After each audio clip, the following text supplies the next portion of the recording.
So just when we got to the point where I was beginning to feel comfortable, dare I say, about doing these weekly vlogs, today my wife has decided to up the ante and talk about sex.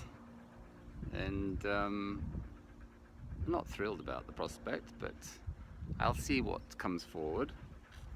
The whole point of us doing these is to be of service to people, and as we know, working with couples, that can be a really sensitive subject. And it has been a sensitive subject for us too. It has. So I thought it would be helpful. Okay. All I'll right. roll with it. So what I was thinking about was how, of course, when we first met, there was, fireworks, and that was not an issue. It was not a sensitive subject. But then as life continued and we have a family, and then things started to get a little tricky in that area, maybe a lot tricky, especially as sort of my level of desire went down and yours, didn't really change probably. Yeah, I'm very proud of that.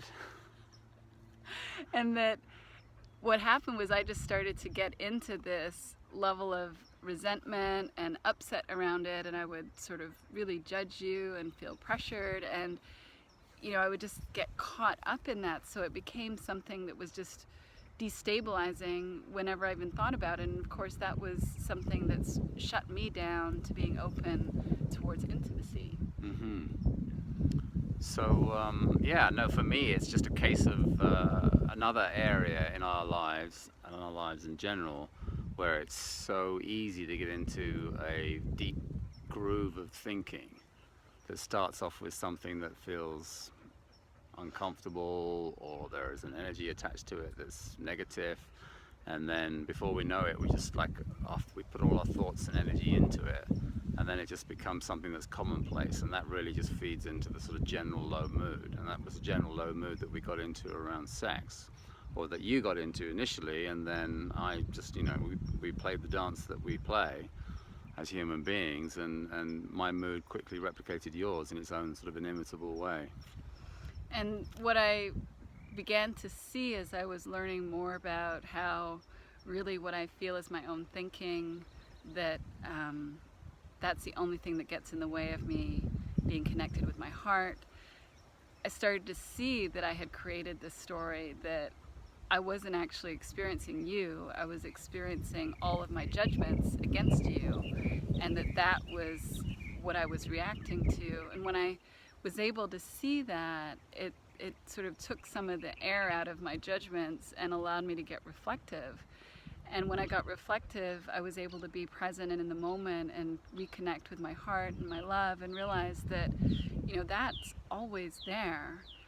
I just wasn't able to access it because I was in this spin of my story about how bad you were and whatever, my judgments were about this. And then it looked like the issue was sex, but the issue really had nothing to do with sex. It was about how rigid I got and how insecure I got, that it just felt like a no-go area. Yeah. You know what, when I reflect on this, I think the turning point for me was that I was going through a difficult phase emotionally, and it wasn't even anything to do with you. It was actually more to do with an issue at work, I think. Mm-hmm. Sorry, our dog's barking. Where I had, I don't need to go into... Sorry. I don't need to go into the nuts and bolts of that, but I remember thinking that I was needy. I was feeling needy. I needed support. I needed emotional support, and you were really 100% there for me. And then I realized that, in terms of those deep tracks that I'd laid around our sex life, in terms of the judgment I was feeling, the self-righteousness I was feeling, the thoughts of how can we ultimately be together if this is kind of being taken off the table? When I saw that you were really there for me and really connected with me in a very heartfelt way in that period, then it allowed me to sort of ask myself the question, well, what if the shoe was on the other foot? What if I was experiencing those health conditions that was making it uncomfortable for me? And then I automatically found myself feeling compassion. I thought, God, what normal human being hopefully wouldn't feel compassion? But I was so caught up in my thinking about how I was being deprived of this sort of fundamental of what I considered to be a need and a necessity in being a man, that when I saw you being so present for me in terms of my emotional crisis, that I felt like, well, I can see that if the shoe was on the other foot and I was experiencing those kind of difficulties, then I would like to think that that you would be there for me, and you would be, and then that allowed me to see, well, I can be compassionate about this, and then the whole feeling changed. And I think that was a really big turning point for me. I got to a place of gratitude for the health that I had, and also just to see that our natural state as a couple was just one of love and intimacy, and the sex is really just a byproduct of that. Ultimately, we connect in a very heartfelt way, and that's all I want from a relationship.